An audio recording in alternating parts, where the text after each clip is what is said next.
சென்னையில் தேசிய திருநங்கைகள் கூட்டமைப்பின் தலைவிகள் குறித்து மந்த்ரா என்ற திருநங்கை அவதூறாக பேசி வருவதாக கூறி சென்னை காவல் ஆணையர் அலுவலகத்தில் திருநங்கைகள் புகார் கொடுத்தனர்.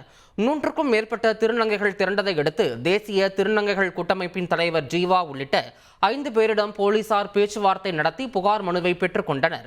பின்னர் செய்தியாளர்களுக்கு பேட்டியளித்த ஜீவா, மந்த்ரா என்ற திருநங்கை கல்வி உதவித்தொகைக்காக 5 லட்சம் ரூபாய் வாங்கியதாகவும் மேலும் பணம் கேட்டு கொடுக்காததால் யூடியூப் சேனல்களில் அவதூறாக பேசி வருவதாகவும் குற்றம் சாட்டினார். நாங்கள் சென்னையில் 21 நாயக் ஜமாத் ரீதியாக நாங்கள் செயல்பட்டு வரோம்.